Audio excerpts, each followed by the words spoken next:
So today is January 29th, 2026.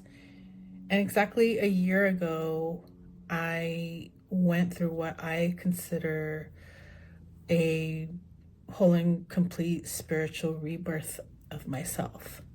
And I wanted to take time today to, one, honor that anniversary for me, but also make that commitment that it is time for me to share and open myself up to how spiritual growth and this rebirth happened to me, because I know that a lot of you all are experiencing your own version of this, or are even seeking community around how and what exactly is happening.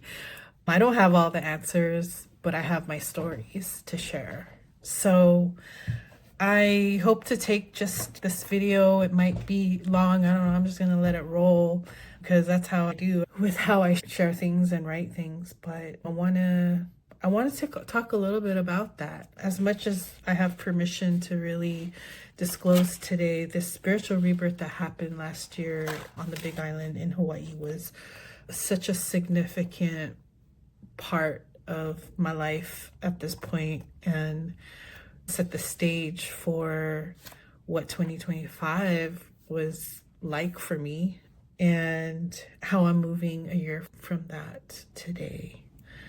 But if you can glean some nuggets or skip to the timestamps for things that are most relevant for you, I really hope that my stories help somebody. These lessons are continue to come up for me in remembering how far I've come in my healing journey.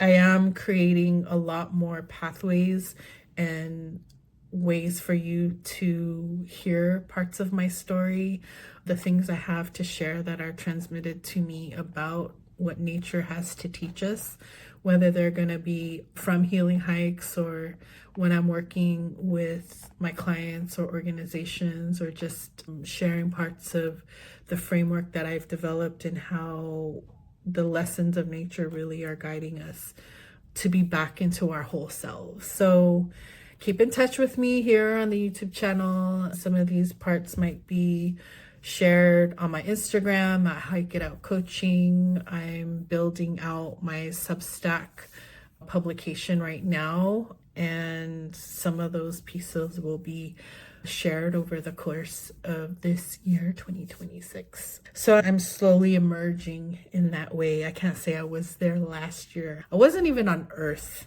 most of last year. Today, the 29th of January 2026, there is so much happening, right? I want to name, we are in the middle of that revolution.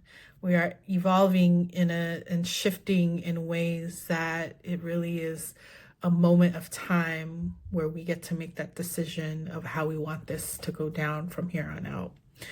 Personally, I think I've been in alignment with hoping that this was coming, because the world that we are seeing that is crumbling down and burning up, that is not aligned to nature. Let's be honest, right? Let's be real about that. We all know that extraction is not going to last forever, and it's not the way to go.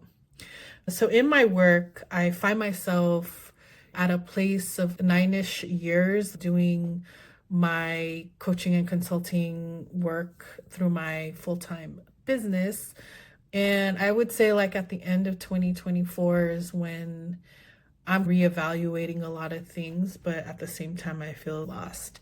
At that time, I had really gone through some of the most major life transformations, right? The letting go of a lot of things. Late 2024 has been years of navigating and figuring the whole family relationship and definition of that. I had already been doing this full time because the 9 to 5 working for other people just didn't work. I had been rebuilding my life. This apartment where these lovely plants love to grow, I had been in here since 2021, rebuilding everything as a single mom, just doing all the things that I needed to do to reestablish myself.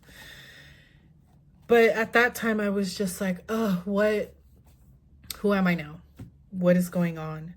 And I reach out a lot to the close knit spiritual community, the seers, the healers, the readers, my homies that really always guide me. I reach out to them all the time. And I felt the call to go back to Hawaii, and particularly the Big Island, for myself, not to bring my daughter with me. It wasn't going to be a vacation, I knew, but I was getting called back to visit Volcano and Madam Pele. I really am gravitated towards her, and I feel like the spiritual language of land and the way she moves, she's been a teacher for me for a long time, and I resonate with that element of fire. So I called my friend Estria, who is also the creator who started Mele Murals in Hawaii, and we touched base a lot and about our spiritual development. Just that's an area of conversation that can't be held by a lot of other people, and that's what I mean by a very small knit group of spiritual community, is that we understand some of these other things that we talk about that might not be happening on a mass scale to other people. So spiritual development and relationship to land and elements, that I do need that support from folks who actually get that, who understand what I'm saying when I'm like, this is what happens when I meditate on this land, or this is how I feel. So Estria is one of those homies who has developed, and we touch base on our development on a spiritual level. Check him out at Mele Murals. And there's a documentary about Mele Murals too, if you want to look that up. But anyway, I called him because, again, I was like, I don't know, man, I'm getting called back to Hawaii. Like, I might need my own healing. I don't know what's going on with myself. I'm just kind of lost. What do you think? Can we just talk and see where this goes? And he's always going to be like, come and let's figure it out. Come to the islands and figure it out. And I was like, yeah, I don't know. I don't know if I could do that right now. But I don't know. Let's see. So we had a conversation and about what's going on with me. And the goal was, the initial conversation was to actually go in April for my birthday back to Big Island. So like April 2025, I would go. But turns out that availability didn't work for him to go there with me. And he goes like, come now. And I said, what do you mean now? Like tomorrow? And mind you, I'm having this conversation at the beginning of January of 2025. So he said, yeah, it's off peak season. You might be able to get tickets and this and that, and know how many points I had on my Hawaiian miles. But I looked and I was like, oh, I think I can actually do it. But like, I got to figure out all the other logistics and if I can make it happen. So anyway, alignment shows up when you need to do something, whether it makes sense or not. You feel alignment showing up. So I was able to book the round trip flight pretty smoothly, and then all the other logistics fell into place as I was about to get on the plane. The one thing I wanted to mention about this is I knew that I was being called back to be with Pele, to be at Volcano, because she has communicated with me before in recent years. And this was the call and the push that I was getting, like she was calling me back. And I didn't know why, but I knew I needed to go. So when I booked my flight, it was in less than 2 weeks. And I were to be on that plane, like I guess January 21 or something like that, 20 or 21. A week before my flight, my body had done something unexpected, which was my body wanted to fast. And so it was almost like, I wouldn't say like a click or one instantaneous thing that happened, but there was something that I was tapping into in my body and said, you don't need to eat. Just drink water, maybe have tea. You're not hungry. You don't need to eat. This is what needs to happen. And this is like 5, 6 days before my flight. And I was like, that's interesting. I'm not hungry. I'm still able to work out. I still have my energy, yet I'm not eating. This is weird.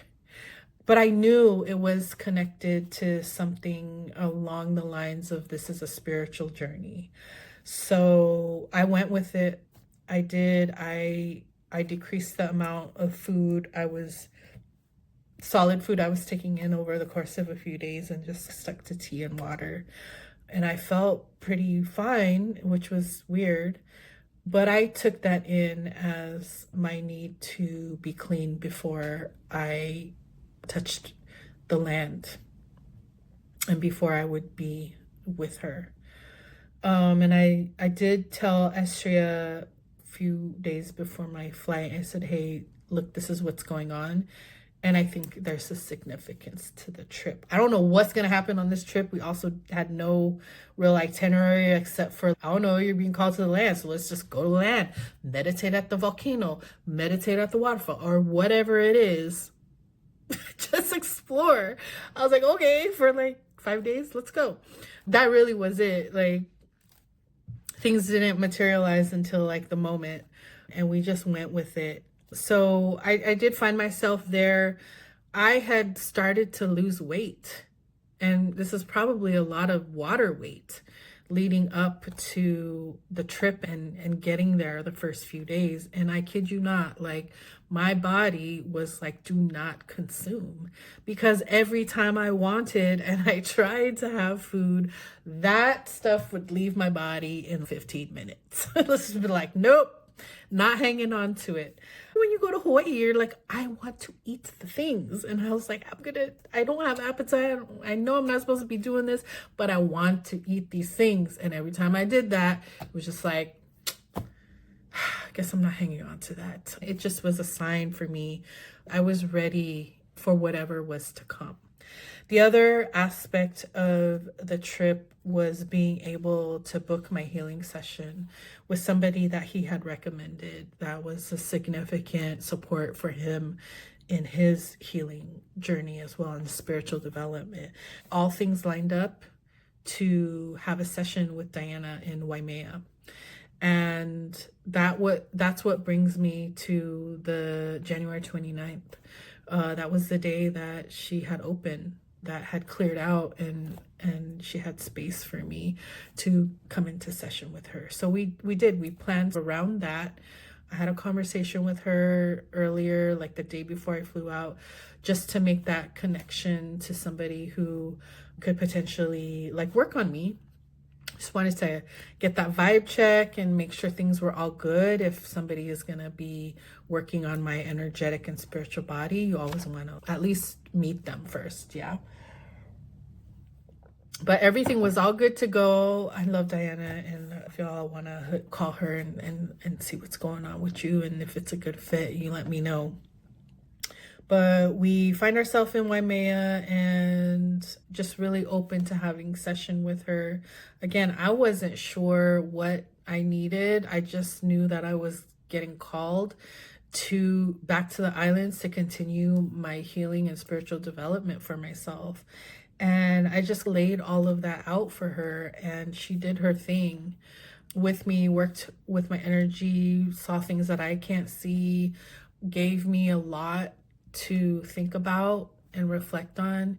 And the moments of communication she was actually able to do with some of my ancestors, some of the guides that spiritually are here for me, which I already knew. Some of these entities around me in my years of doing spiritual development for myself and exploring and learning modality and reflecting on how to utilize sort of like healing arts modalities for my own navigation through life. I already knew that there were these things that existed, right? And in Filipino culture, we're all very familiar with duendes and spirit guides and ancestor communication and how we relate to them with our altars and all that thing, all those things. But in that session, I did not expect to have happen what happened.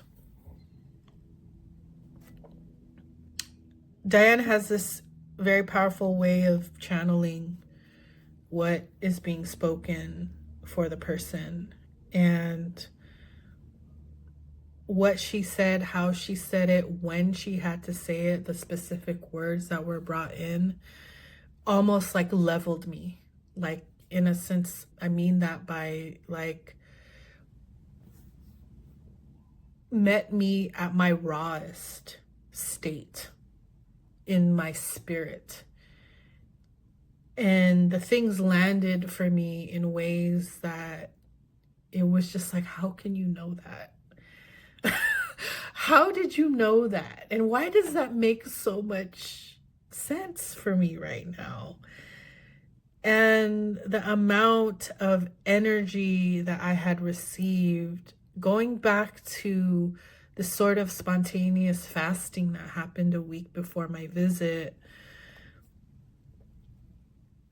it was almost like my channels were so clean and open that when I received the lessons and the messages and the energy, it almost like, surged inside of me during that session.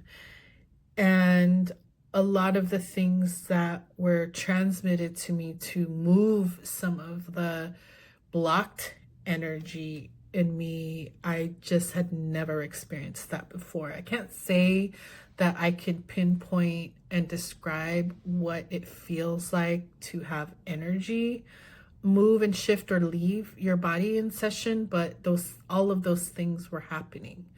And emotionally, things were like so intense in that session. And I'm very familiar with intense emotions and feelings because that's just how I have experienced life. But to the degree that it happened, the way that it happened in that session changed me so wholly and completely that I felt like, what in the world just happened? I did feel significantly lighter. We did this breath exercise where at that time I have sleep apnea, and I brought my CPAP machine with me on that trip. The most annoying thing to have in life is that. But the breath exercise actually got rid of that blockage that comes from sleep apnea.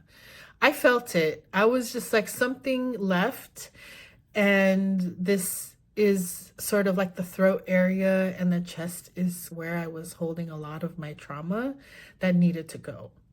There was some residual stuff that was causing the blockage for me, and I was going through that sleep apnea for already maybe like a year.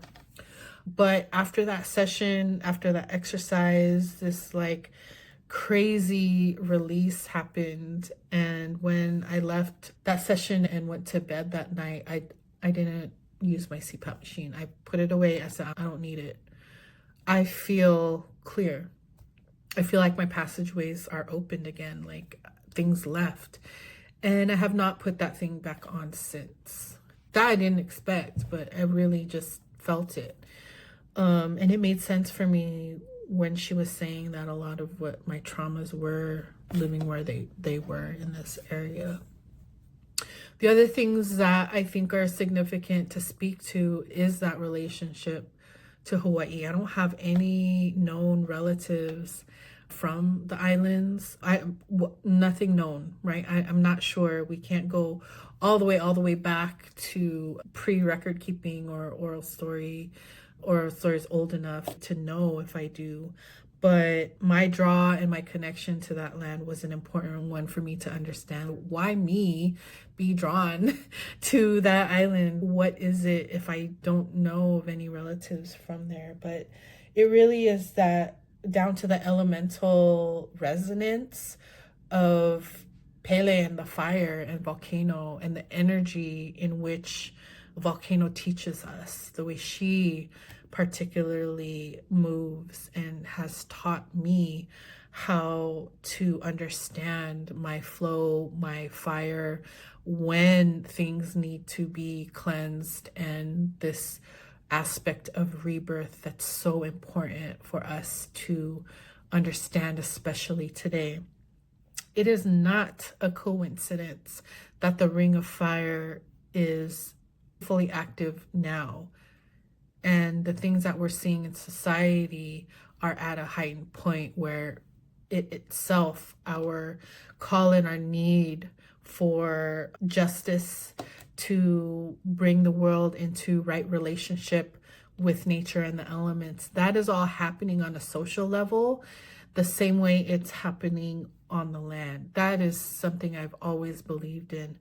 But it's almost like, for me, myself, personally, as somebody who does this work of holding space for others and supporting this transition through, I really need those lessons and that time with Pele to touch base. I almost think of it as coming back home to mom to have the conversation, regrounding and listening. What lessons do I need right now? How do I continue? What do I need to know about you that's going to support me in who I am for the community? So that was a big question for me. What does it mean to have this really intense draw to her and to be resonating with her so much? And that was a significant piece for me. I went home with so much depth in understanding who I am in relationship to lands that I am not aware of having relatives be from there. But the ancestral connections to the elements and the behavior of the element of fire has been so important for me. I need to know those lessons in order for me to continue helping other people in these times. That visit to Big Island was something that set me off on this whole journey for the rest of 2025 to just be like, wow, what does this all mean for me? On a molecular level, I feel different. My capacity, I knew after that visit, my capacity to love just was shot up so high in intensity of energy.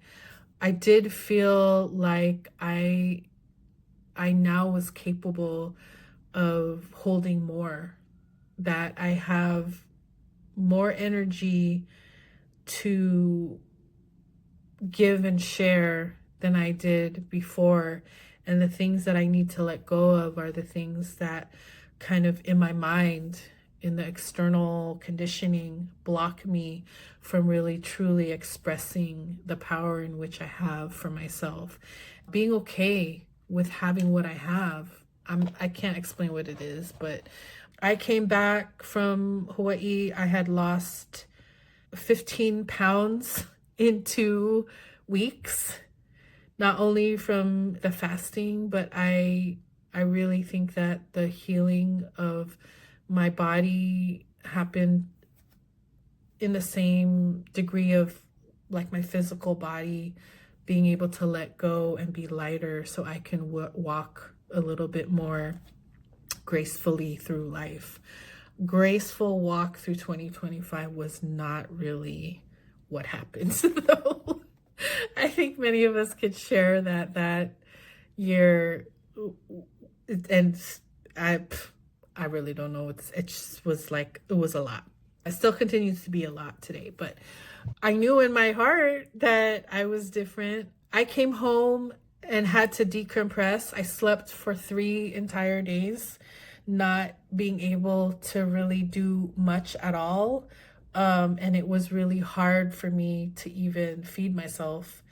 I had a few more days after coming back to be on my own to recover before I had my daughter back and had to take care of her while she was home. But I was out The amount of energy exchange and amplification that happened with me, just I needed to rest from it. So 3 days of being out was pretty wild, and just trying to make sense of it and going back into work mode and living in this sort of reality was a challenge for me, but I made it through for the next few weeks. Then I started to notice that people were reacting and interacting with me out on the streets, people that I would catch up with and friends. They noticed that something energetically in my spirit was different, and they would be first to mention that. I wouldn't say anything. I'd just be like, yeah, let's connect for coffee. I want to tell you about my trip. And right when I met them, they're like, what is that? What is that different? Like, you feel really, I was like, I don't know. Let me tell you what happened, but I don't know. It is different. I don't know what you're feeling or sensing, but my energy, I have so much energy right now, and a lot of it was bright. So that also attracted a different kind of interaction from people. I was really defensive before. Living in downtown Oakland, it is, you got to have your guards up. You're walking downtown. I live downtown. I gotta walk out my apartment. I'm right downtown. Gotta walk my daughter to school through downtown to uptown. That's a thing. So before the Hawaii trip, I was very much defensive. I had been that for many years, knowing that I had gone through lots of life changes, and I just needed to not have people bother me on the streets. But this time around, with my whole energy shift and this whole new configuration of who I saw myself to be, and my capacity to share more of the higher vibration, meant that the higher vibration came back my way. I believe that is what I experienced. I was getting a lot of positive reactions. I literally felt 10 years younger. I'm going to be 46 this year, 2026. When I came back from Hawaii, I felt like I was 35, not 45. My skin was clear. Like, this was nice. For once in my life, I was feeling a lot better about myself. And based on how I was being interacted with on a daily basis, or like whenever I did find myself out in the community with friends, I was moving differently. I was feeling so much better about myself that it did show.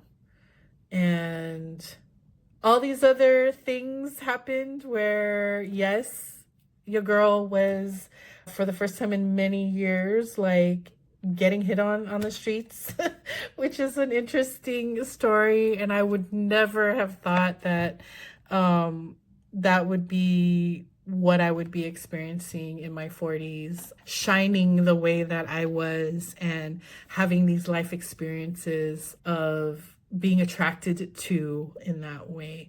Really grateful. It's just been like a really hilarious storytelling of 2025. I do have to say that spiritual rebirth, it changed me so much and put me in a higher spiritual vibration that it was really, really hard for me to be grounded and locked into earthly things. So that was the other sort of struggle that I had. Yeah, this is all great, and spiritual development and growth and shifting from one vibration down here to now feeling like up here with the vibration also means that you're not as tethered to the earth as you were before. And that, I feel, was one of the most major lessons that I experienced and learned throughout most of 2025. That I had the hardest time bringing myself back down, focusing on my work, doing the things that I needed to do to get the basic things down, on my work schedule, focusing on what I needed to write, the tasks I needed to do. It's like I needed so much breathing and like meditation again to bring myself into a space where I can now tangibly do things. And so I think the importance of regrounding, whether that's movement in my body or walking outside in nature, I still have a lot of that stuff to work on. And 2025 was like trying to figure out what I specifically my body needed, what my mind needed to come back down into earth. It's been a lovely unraveling of my powers and my spiritual gifts. I did start offering traditional Filipino hilot sessions, and I am doing that just on a lower scale as far as who I'm seeing, how many people I'm seeing. I'm still adjusting to accepting those parts of me and my gifts and sharing that out and offering it to whoever is aligned to receiving that from me. But I had been holding back on accepting that I have those gifts for a long time, just because I wasn't comfortable just coming out doing the Hilo practice without a little bit more context, a little bit more knowledge from myself and from other people that would help me and guide me through that part of who I am. But the trip to Hawaii and a lot of things that unfolded after that, knowing that sometimes I talk about it like my hands when we are on healing hikes or when I'm on my own hike in nature, these things like burn. They get really hot. Sometimes my feet get really hot. It was one thing that I brought to question in my healing session with Diana and Waimea. And to better understand what was going on there really allowed me to surrender to the gifts that I have to do my Hilot practice.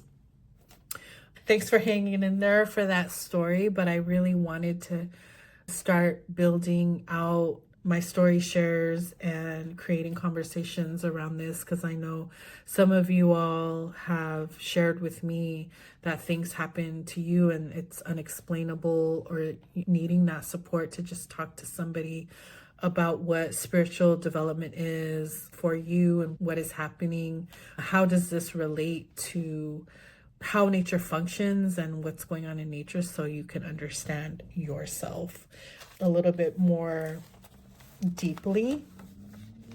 In this time of our revolution, spiritual awareness is going to be key. I kept getting these moments of being guided towards the books, the posts, the stories, the divine alignment and synchronicity to see a certain thing about Filipino history of resistance that now repeats itself today in its own context. I took that as messages of, okay, you are in your healing process right now, understanding this much about yourself and society and how you contribute to the changes that need to happen for individuals and the community. And here's also a piece of history to add to that so you can continue forward in a way that's really going to see us through. So some of the takeaways for me about doing spiritual work and self-healing and understanding the awareness to the degree that you're understanding your spiritual gifts, your intuition, things that like energetically are happening, and your heightened emotions. Tapping into that is also going to be sort of part of our toolkit as we move forward. And some of you all already have been in community with me or doing things in your communities around this. I just think it's important for us to create spaces where we can all speak to our own individual stories and put the puzzle pieces together. In the aspect of making it through this time witnessing visually and firsthand how bad it can get with our human capabilities to hurt each other.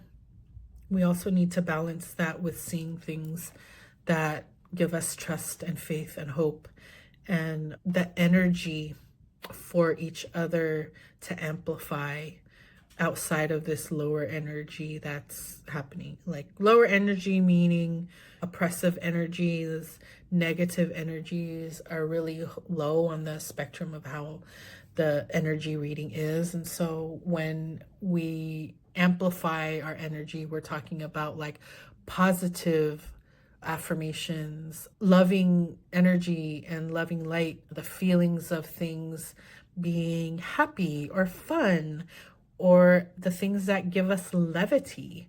We all need those on a daily basis, and to practice that in whatever way, shape, or form that makes sense for you to be in joy and fun and happiness. It's not bypassing what is going on.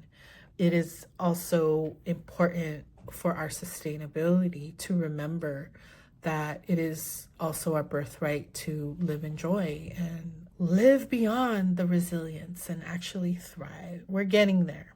I think the importance of paying attention to how things unfold for you, what lands or what doesn't land as far as your place in the movement and the work, and if spiritual development, if time in nature is really where you get to feel higher energy, rejuvenated energy, then you got to do that more.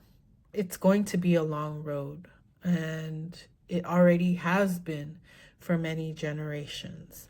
So keeping in mind that part of us who are here to share that gift and the energy of supporting other people to elevate, to amplify, is us continuing the resistance, if you want to call it fight. That's what resonates for you. I feel like it's staying the course. It's holding the line to the type of world that we know is in more alignment and in balance to how nature functions. And it will be sustaining us. It is a matter of working on all parts of you. This spiritual rebirth for me was, I call it holistic, whole, and complete, because physically, I felt 10 years younger in how much I could do in a day, what kind of exercise I could push myself to do, to have movement. Like I said, my skin got better, clearer. I looked younger and I felt younger. So my physical composition shifted. My cellular function, I could feel that physically being different. My spirit was uplifted. My spirit was validated in my healing session, and that helped me let go. So spiritually, I was tended to in this spiritual rebirth, and that's what it taught me. And just naturally, by way of shifting those things, the physical and the spiritual, it helped me shift my mindset, the way that I thought about myself, the way that I stopped myself from going to what was my default language, to now language that enforces the trust and faith I have in who I am and what I'm capable of. Leaning a lot more into the language I use when I work with people, because the belief I have in myself that I was able to go through this healing process and feel and create different for me, I have more of an amplified belief in the people that I work with, that they are also capable of having this kind of transformation. Yeah, I honestly wouldn't say that I'm wholly a different person. I'm still the same Raynell, maybe that even you might have met like 10, 15 years ago. I'm just evolved into this different thing because of what I listened to and paid attention to bring my life into better quality. And really, that's what we all strive for, is better quality of life. Whether that's other people or priority ourselves, we're all working towards having our lives have deeper meaning and better quality of being here on earth while we're here. So that does require your presence, and it requires your willingness to see all the parts of you that you either have been on the road to full acceptance or need some healing around. I am extremely grateful for how my life has unfolded to this point. Like I said, I'll be 46 in April, and I've been told, I don't think it's even like half of what I'm going to be living if I'm granted that. So knowing that the road ahead from here is now what it is was not possible without my community, was not possible without both people to champion me and tell me how much of a good job I'm doing, even though I didn't feel like it. And also to those who really put me in my place all the time. They show me my butt. And I am grateful for those folks as well. My elders, my guides, my ancestors who I communicate with show me my butt and tell me what it is. And I listen to that. And I also practice the fact that I still do have free will. It's my choice to go through this journey as I choose. I hope you all are finding community in each other, trust in each other, modeling faith in that we are going to make it through this. We are. Nobody says it's going to be easy, but we are going to be here for each other. Thinking about our empathy being that tool. Some of us are using empathy as a crutch, and those are lessons to be learned around needing to really transform the empathy into a tool that works for us. I wanted to offer this share and this story share as a beginning point in opening up about what spiritual development has been for me, to open up spaces and ways that we could share a little bit more about developing ourselves from a spiritual level. And when I say spiritual level, I'm talking about your connection to the universe, creator, whatever, ancestors, deities, gods, beings of nature, the histories and the lands that you come from and your ancestors come from, being connected to that, the existential questions and search that we all go through when we start asking these questions about who are we really, who am I really in all my parts of me. Those things are going to be critical for us to understand when things unnatural are starting to happen to us, and they are already. Mapping out the plan as to like what it's gonna take, what it's gonna require to be in more alignment with the universe and nature means that we do have to understand ourselves on a multi-dimensional level. So this spiritual rebirth for me was just kind of like another step. I don't anticipate it's going to be the only one. And many of you may have experienced many deaths and rebirths, at least of your egos. I know that. But I hope to stay in touch with you. Stay with me on this journey, please. I don't want to be the only one disclosing the weird things that happen to me. I want to connect with y'all and see what I can learn from you. I think it helps us make sense of this world. Keep in touch. I really want to hear how my spiritual rebirth landed for you. Share things that you're willing to share in the comments. Follow me on other platforms. As a reminder, my Substack is being created as we speak from here on out, because I want to admit that writing is actually something that helps me a lot. And I want to go into that practice, and why not share some of the things with you all to keep talking about these things. I'm looking forward to 2026. It's already been a crazy year, month, week, whatever. Time is an illusion. Things are still happening, stories every day of some wildness in the world, but hang in there. We are gonna see this through. I just finished the call with Leap and the Disruptors workshop series, which is also underway. So if you want to be part of that specific workshop series, sign up for my newsletter, follow me on Instagram and LinkedIn. You could also follow Leap on LinkedIn and Instagram if you want to get details on the Disruptor Workshop series.